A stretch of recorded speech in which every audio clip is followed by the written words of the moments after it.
I'm Ken Fjord. Last year, I wrote a book for my son entitled The Graysonian Ethic Lessons for My Unborn Son in the months before he was born. Once he was born, I published the book on Amazon. He's now a happy bouncing baby, and I've decided to release the audiobook version for free on YouTube. Failure is an option. That whole time was a blur, and I do not really remember it that well. Pretty sure it was around 1996, 1997. All I remember is that it was grade 9. I had a lot going on at that time in my life. I had always been a socially awkward nerd. I did not have a lot of friends because we moved around a lot.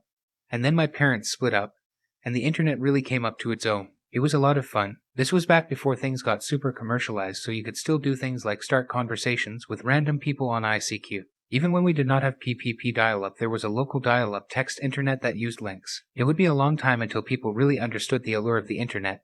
For most people, computers were just those nerd things. For me, there was a promise that you could go out there and with enough patience you could find a little bit of information on literally anything under the sun. I skipped dances because I could not dance, and I imagined looking up dance online. It just seemed like you could find anything. Among certain groups there has been a push to deem the older part of Gen Y as a separate sub-generation. The reason is that this small cohort was born before the widespread proliferation of the internet but ended up relatively early in life being exposed to computers and certain very low-fidelity versions of the internet. There are people within the millennial cohort who grew up with iPhones and high-speed internet. The idea of using a modem and tying up your phone line to connect to a text-based system you used your keyboard and only your keyboard to navigate is an absolute anachronism now. But at that time it was considered pretty cutting edge. Obviously, text terminals have been around for decades, but the application of it to the internet was a relatively new thing. There was also a certain naivete that came from growing up in this age where stuff that was impossible a few years ago suddenly became possible. There were lots of scam programs out there, such as one that claimed it would update the firmware on your CPU to turn a 486 into a Pentium, or one that claimed it would use memory compression to double the amount of memory that you had, or a lot of other weird programs that often turned out to be malware in disguise. On the other hand, a lot of those seemingly miraculous programs turned out to be entirely real. Around that time, emulators were becoming more widespread, whereas previously, if you wanted to play an Atari 2600 game, you would have to own a 2600. And if you wanted to play a Nintendo game, you would have to own a Nintendo. For the first time, you could just download a program and play these console games for free. The legality of that sort of thing had not quite set in yet. Do not try this at home, kids. The legality of that sort of thing had not quite set in yet. Do not try this at home, kids. Early on in your childhood, even getting your hands on a shareware game was kind of an event. You get your allowance, go to the nearest store, and there would be all kinds of magnetic diskettes for sale for $5, and each one would have the trial version of a different game on it. There were also compilations of games on CD-ROM that could contain thousands of tiny games, many of which were fully free and just created by people who enjoyed making games. Eventually, though, you got bored of the game on the diskette, and even the countless games on the CD-ROM. Eventually, you would get to know every one of them. That stands in stark contrast to the introduction of the internet, where there were literally more games than you could possibly download. And 96 bits per second, that was literal too. One thing that people forget about computers back in that time is just how sketchy they were. Depending on the era, you never really had to worry about a fan getting all filled with crud. But the main operating system of the day was Windows 95. And Windows 95 likes to destroy itself. It always looks perfect in a demo, but that demo is usually running on a computer system that is perfectly stable for months, or years at a time, running a little virtual machine that runs the copy of Windows 95. I recently built a Windows 98 PC and got to remember just how dodgy it all was. You would set everything up properly. It would not work.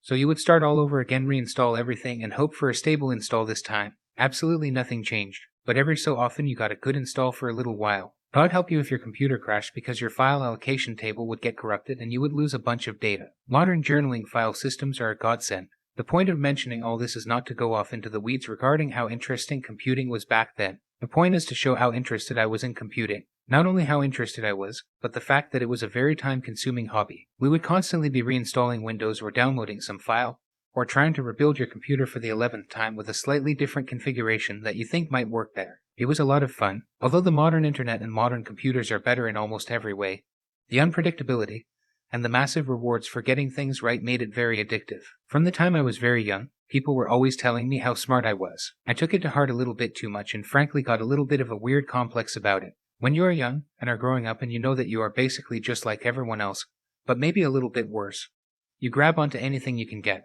On top of that, I had serious problems paying attention in school. I was constantly playing around at my desk fiddling with things, drawing in the margins of my notebook, just doing anything to try to make the day go by a little bit quicker. Despite that, I always seemed to make it to the next grade. Between that and hearing so many stories of people who were just pushed along because that is the way you do things in the 90s, I had convinced myself that there was simply no way I could fail. That year of grade 9, without really intending to, I seriously tested that theory. I stayed up late playing on the computer regularly. Often, I would sleep in and miss school. When I did go to school, I would end up just sleeping at my desk. I knew there were some courses that I was not doing great in, but I just convinced myself that I had some kind of amazing plan in mind that was going to magically make it all come out in the wash without any additional effort from me. In reality, I kind of had a feeling that things were not so good, but I just figured things would work out. During summer vacation, I said a little prayer to myself and went on with my day. I figured failure was not really an option, and even if it was, it could not be a big failure. Well, failure was in fact an option. There were certain classes where I did not like my teacher and I figured I was going to fail. Social studies, hated it. I was constantly being snippy to the teacher.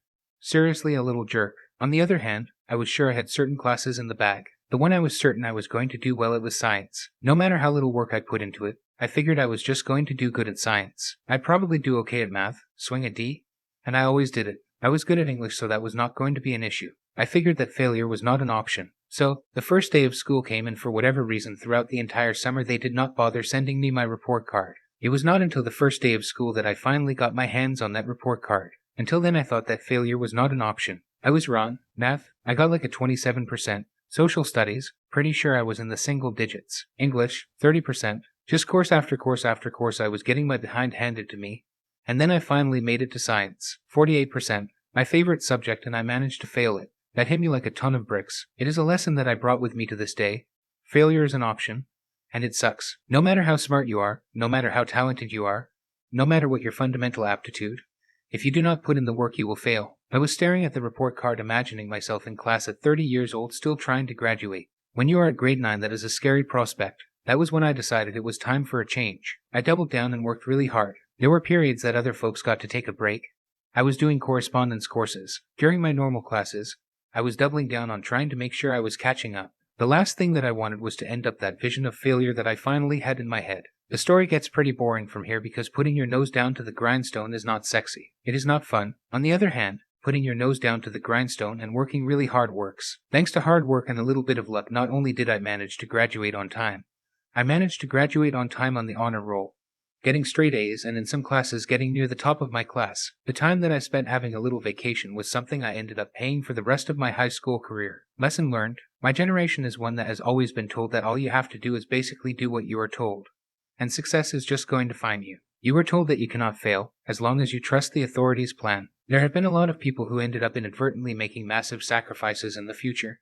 For example, by taking out massive student loans for programs they did not really think too hard about. Then they just took whatever job without thinking too hard about it because they were told that just by going to college, they would end up becoming rich. Pretty much no one ever became rich by being someone else's flunky and just following orders. Sometimes failure is an option through no fault of your own and you have to figure out what you are going to do about it. After I graduated from high school, I worked for about a year for a school board, then ended up on unemployment for quite some time before I got the worst job on the planet for the better part of a year before I finally had enough money in the bank that it was time to go to college. At that time, I thought that moving down to Ottawa was going to be a good plan. My mom lived down there and I thought that it was going to work out because I had no concept of what a really big city was actually like. I thought that every day I might spend half an hour commuting. In reality, often it was more like 5 hours. I gave it my best, but I just was not succeeding. The extra 5 hours was key to being able to succeed and I did not have it. Besides that, often my commute would be interrupted because the people who were driving me home weren't ready to go home yet, and so half my day, I would spend in an environment that really was not conducive to studying. There were a whole bunch of times where I called up my stepmom for advice, trying to figure out some solution to this spot I put myself in. Eventually she said to me, "You know what you need to do.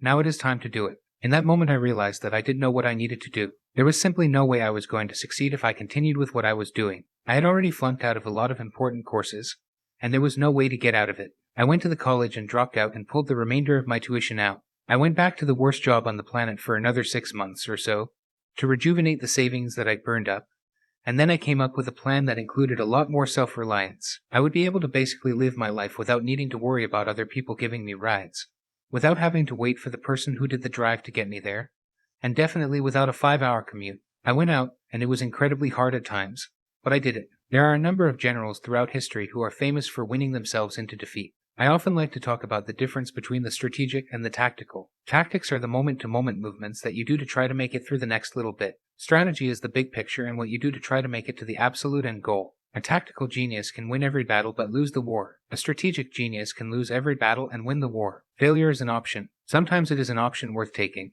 If failing today means winning tomorrow, it is very important that you are making a conscious decision to fail rather than just allowing it to happen using strategy as an excuse for not trying. So, to sum up, failure is an option. Ultimately though, failing sucks. If you work hard, you can have a better chance of not failing. If all you ever do is to listen to exactly what you are told and never think for yourself, you cannot succeed. Sometimes you fail and it is not even your fault. And sometimes you have to accept failure so that you can win another day. Thanks for listening to this chapter of the Graysonian Ethic, Lessons for My Unborn Son. If you like the book and would like a physical copy or an electronic copy, please look it up.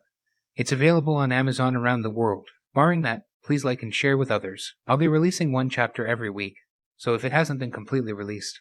If you're interested in hearing more, you can subscribe to see when I post additional chapters.